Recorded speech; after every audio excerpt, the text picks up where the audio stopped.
Equilíbrio emocional. Como promover harmonia entre pensar, sentir e agir. Gente, é um negócio fácil? Não.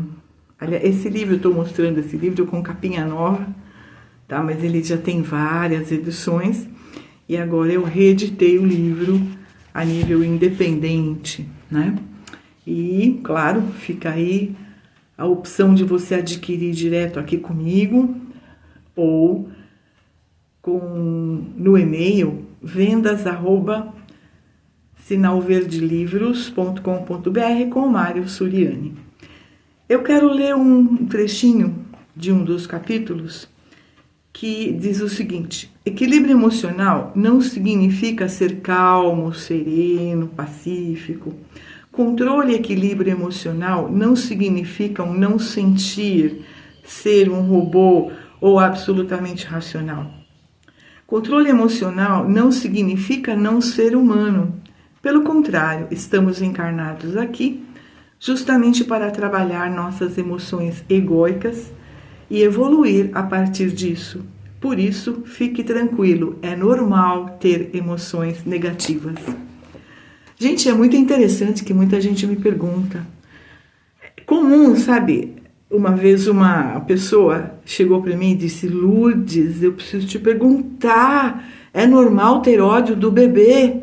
É normal ter raiva do filho? É normal não amar a mãe? É normal não amar o pai? Gente, por incrível que pareça, nós precisamos aceitar o que nós sentimos. Isso não significa dar a liberdade de, só porque você está com raiva, destruir o objeto da raiva. Vamos tentar entender um pouquinho nosso comportamento infantil. A criança, quando ela não quer alguma coisa, ela afasta a coisa. Ela afasta. Não, eu não quero isso aqui, tá? Quando ela não quer comer, ela cospe, tá? Então a criança tem um comportamento muito defensivo e natural, que é quando eu não gosto, eu jogo fora, eu quebro, eu dou um chute, eu afasto, tá? E justamente nessa fase da nossa infância, nós tivemos muita raiva do que fizeram conosco ou de certas atitudes das quais nós fomos alvos. Então a criança, até por um decreto de sobrevivência que já está implantado ali na alma, ela sabe que ela não pode destruir pai e mãe, porque senão é a própria destruição dela. A criança sente de alguma maneira, é a sabedoria da alma realmente, que ela é uma dependente real daquele ambiente. Só que veja, muitos daqueles comportamentos são hostis. E a criança aprende a aceitar aquilo como se de repente ela fosse culpada e ela merecesse aquele comportamento, né? Então muitas culpas são originadas nessa época, porque a criança acha que tudo que fizeram de errado com ela é porque ela fez alguma coisa errada também. Ela não é boa o suficiente. E é muito interessante que a gente entenda esse conteúdo, essa conclusão do eu não sou bom o suficiente, porque isso vai ferrar a tua vida depois de adulto, tá? Então, olha como é interessante a gente ter um equilíbrio emocional, entendendo o que nós sentimos. Então, veja, desde quando nós somos pequenininhos, nós sentimos raiva, nós sentimos afeto, nós sentimos o que é gostoso e nós sabemos o que nós não gostamos. Isso é uma linguagem da natureza. Então, por ser uma linguagem da natureza, as emoções são normais. Nojo, asco, repúdio, até emoções que o pessoal critica tanto como mimo, inveja, ódio. Veja bem, são negativos? Mais ou menos, tá? Eles sinalizam coisas aqui dentro de nós, tá bom? Eu tenho aqui esse livro, Equilíbrio Emocional, que fala muito como a gente vai promover essa harmonia entre o nosso pensar e o nosso sentir e o nosso agir. E tem também o livro Inteligência Emocional, onde eu discorro um pouquinho mais profundamente e dou ali uma listinha, né, de emoções que nós precisamos entender e elaborar. Então, primeiro passo, gente, vamos aceitar o que nós sentimos. Por quê? Porque sim, eu sempre falo aqui que as leis materiais físicas são iguais às leis emocionais. Exemplo, você está com fome, aí você fala, não, porque eu não devia ter fome, onde já se viu ter fome. Aí você fica enrolando e não come. O que vai acontecer? Vai entrar numa fraqueza. Chega um ponto que você vai comer, ponto. Vontade de fazer xixi, vontade de ir no banheiro. Aí você fala, não, de novo? Não, eu não vou agora. Aí você fala, não vou não tô sentindo nada. Será? Quanto tempo você vai aguentar? Chega um ponto que você vai ter que ir, senão você vai fazer na roupa mesmo, isso vai ficar chato pra caramba, né?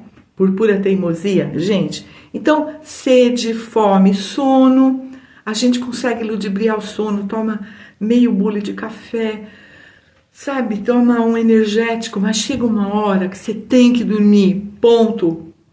Essas nossas necessidades físicas, eu sempre costumo dizer, são reais e a natureza sempre ganha, ponto. As necessidades emocionais, nós precisamos também aceitar. Voltando às perguntas que me fizeram, é normal ter ódio do bebê? É claro que é. Sabe aquele momento em que a mãe não dorme faz 3 dias e ela está em função do bebê, que de repente também não está legal? Gente, essa necessidade vai dando uma raiva. Chega uma hora que ela está com raiva do bebê. Não é do bebê, mas é daquilo que ela está vivenciando naquele momento. Mas é claro que o equilíbrio emocional vai fazer ela pedir ajuda para alguém, para o pai, sei lá para quem, para ela descansar um pouco. Ela vai deixar que alguém cuide do bebê. Tá? E ela ama o bebê, ela quer o bem do bebê. Isso vale para qualquer outra coisa que nos incomoda. Tem um caso muito interessante que eu queria contar para vocês, que é muito comum, tá? Sabe aquela raiva que a gente sente do cônjuge, ou do namorado, ou da namorada, enfim, do ficante, porque a gente criou uma expectativa. Então, na nossa cabeça, nós achamos que o fulano ou a fulana deveria 2 pontos, fazer, falar, nos tratar assim assado. Essa pessoa que eu estou colocando em questão é uma pessoa que tem um sofrimento assim absurdo, porque ela sabe que o cônjuge é um narcisista de carteirinha. Eu quero falar mais sobre o narcisista, mas não agora. E veja, o narcisista é na dele, é 100% voltado para os interesses dele. Então, ao longo do tempo, ela acabou criando uma expectativa muito grande que esse cara deveria mudar. Ele não mudou e foi cada vez mais, digamos assim, manipulando, porque ela deixou, ok? Sempre tem os 2 lados da questão, tá, gente? 50% para cada lado. Ela foi deixando. E assumir hoje essa responsabilidade é muito dolorido, mas ela precisa assumir. Então vem uma raiva, primeiro do outro. Como que o cara faz um troço desse? Por que ele é assim? Ai, mas como ele é ruim. Tá, ok. Aí vem a raiva dela. Eu sou uma besta, eu sou burra demais. Por que eu deixei acontecer tudo isso? Então essa raiva tá ali fervilhando e a pessoa começa até a maquinar uma certa vingança, sabe? Contra o outro. E gente, vamos parar aqui.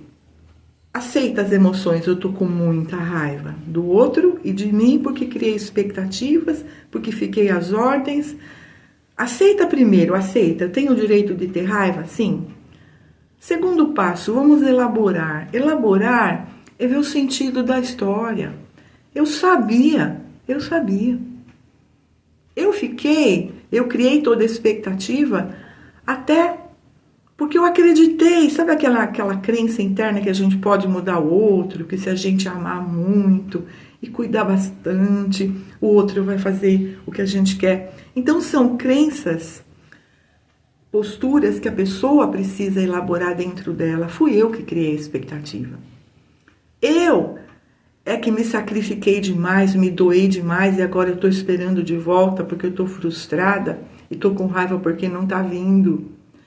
E a pessoa fica nisso, nessa elaboração que é muito importante para colocar os pingos nos is. A responsabilidade que ela tem e a realidade que o outro é. O outro é assim? Não adianta eu ficar esperando que ele mude. Não vai acontecer. Nos últimos anos, não aconteceu. Seja lá o que foi que ela tenha tentado. Aí como fazer com a raiva, com essa elaboração? Qual é o próximo passo? Encaminhar. Gente, qual a melhor maneira de encaminhar? Entender a energia da emoção. Raiva, eu costumo dizer, se a gente tirar raiva, agressividade e ficar com a energia, é poder. Alguém com muita raiva é capaz de fazer qualquer coisa, fala todas, tá? Então esse poder é uma energia que está na pessoa. Como que ela vai usar isso a favor dela? Ok? A favor. Beleza? Vamos voltar naqueles exemplos que eu dei. A pessoa está com vontade de fazer xixi. Aí ela fica com muita raiva porque ela não quer fazer xixi. Aí ela pega e faz xixi no meio da rua. Só porque ela está com raiva. Tem lógica? Não. Ela vai no mínimo pensar em ir num lugar reservado, tá? Ela vai procurar um banheiro, sei lá, no metrô, na rodoviária, enfim. Ou ela para o carro, vai no restaurante e vai fazer xixi. Tá? Por quê? Porque ela não quer passar vergonha, porque ela não quer fazer alguma coisa errada. Ela não quer se sujar. Então, ela tem uma atitude a favor dela, beleza? Na raiva da pessoa, eu vou manejar aqui um plano de vingança. Pra quê? Moralmente, espiritualmente, super errado. Você vai prejudicar o outro e vai se prejudicar. Pra quê? Qual a lógica que isso tem? Como que eu vou encaminhar o sentimento? Rompendo a relação. A meu favor, eu estou me cuidando, eu vou me preservar, eu não quero continuar isso aí, eu não quero esse mal para mim. Entendendo que o outro, que o comportamento do narcisista é uma comida estragada. Eu vou ficar comendo todo dia comida estragada, passando mal. Essa é minha responsabilidade, então não quero mais. Vou colocar um limite. Para quem? Primeiro para mim. Acordando, né? Olhando a realidade como ela é. E parando de estar num relacionamento tóxico, horrível, onde só ela sofre. Então veja, da mesma maneira que o doente, que tem uma doença problemática, ele vai fazer uma cirurgia para resolver o problema, e fazer uma cirurgia dói, tem lá o período de convalescença, tem internação, tem os remédios, mas é pro bem. Da mesma maneira, eu vou romper o relacionamento tóxico para o meu bem. É dolorido? É. Por quê? Porque sim, gastou energia, se doou demais, né? Mas eu vou romper aquilo. E elaborar que é o melhor para ela. Ela precisa se cuidar e se respeitar através desse comportamento. Encaminhar a raiva também é colocar limites. Sabe aquele momento que você sentiu que você se doou demais? Que você não colocou limite, que você se deixou abusar? Usa essa energia de poder para colocar limite. Primeiro para você. Não tenho que nada. Não tenho que estar às ordens de ninguém. Eu preciso ficar ao meu favor. Segundo para o outro. Posso falar não? Posso. Não tenho que nada também não. Não vou fazer se eu não quiser. Eu sempre falo, gente, é tão importante você se perguntar como eu me sinto com isso. E no segundo momento, o que eu quero e o que eu posso fazer, o que eu prefiro. Para que você tome uma atitude que vá ao teu favor. Em termos assim de... deu para entender? Então, como a gente primeiro tem que aceitar, elaborar e encaminhar. Emoções positivas também. Sabe aqueles sentimentos de solidariedade, de amor genuíno, de afeto? É tão gostoso, né? Quando você sente... tem gente que não lida bem com isso não, viu? Tem gente que fala, ai, nossa, que bobeira.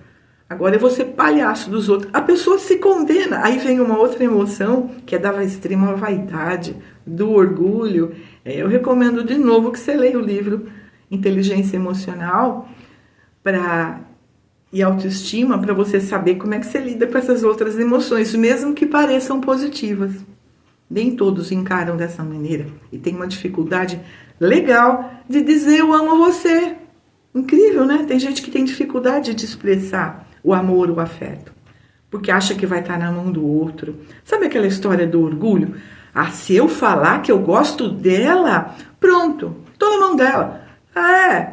Eu sempre falo, gente, por mais que você fale eu amo você pro outro, você tem que estar na sua mão, que é o que eu falei agora, colocar limites para não se doar demais e não ficar com muita raiva depois, né? E aí tem uma regrinha que eu gosto de mencionar. Se você se sacrifica demais, você gera frustração, você gera expectativa, frustração, porque o outro não vai devolver o favor, e vai acumulando toda essa frustração, essa expectativa, vai chegar lá na cobrança e na briga. Então, quando você já tá brigando e quebrando o maior pau, cobrando mesmo, olha tudo que eu faço para você, reveja a sua dose de sacrifício, porque você aqui é responsável. Então, gente, eu espero que tenha ficado claro que a elaboração dos sentimentos positivos também é muito isso. Eu aceito, eu elaboro, puxa, eu vou fazer um negócio legal, vou fazer uma doação, vou... Tem gente que fica... Nossa, a minha filha é um bom exemplo dos sacrifícios, entre aspas, que ela faz para salvar os felinos. É uma missão dela à parte, que ela se dedica demais. Ela não se importa em passar uma noite acordada num resgate. Eu acho isso legal. E ela se sente feliz com isso. Então não interessa o sacrifício. Aí não é uma doação, tá? É o bem, é o amor, é o afeto, é a responsabilidade por um bem maior. Então essas emoções positivas também são bacanas, né? O momento que você quer agradar alguém, pode? Claro que pode, desde que você fique mais feliz e não se sacrifique, tá? Mais feliz, eu quero dizer, do que aquela pessoa que você quer agradar. Você precisa se sentir íntegro dentro de você em cada ação que você fizer. Então, gente, tá aí, né? Equilíbrio emocional, como promover a harmonia entre sentir, pensar e agir. Livrão, traz um bom conhecimento, e aí eu explico bastante essa defesa da criança, como eu falei no início do vídeo, como a criança começa desde lá de trás a guardar, a introjetar as crenças, as conclusões, as culpas, os decretos de sobrevivência. Então, nesse livro eu também explico bem toda essa história, tá? Que nós precisamos trabalhar quando a gente... Final da adolescência, quando você entra na idade adulta, é imperioso que você faça um trabalho de autoconhecimento. E se não fez até agora, aconselho. Psicoterapia com um bom psicólogo, tá? Nada de coach, por favor. Livros decentes, corretos, que levem realmente a essas reflexões positivas. Fico à disposição, dê o seu like, compartilhe o vídeo, se inscreva, toca lá o sininho, ativa, né, para as notificações. E deixe seu comentário, faça perguntas, sugira temas, eu vou ficar feliz em ver a sua opinião, ok? Grande beijo para você, fique em paz, se cuida e até o próximo vídeo.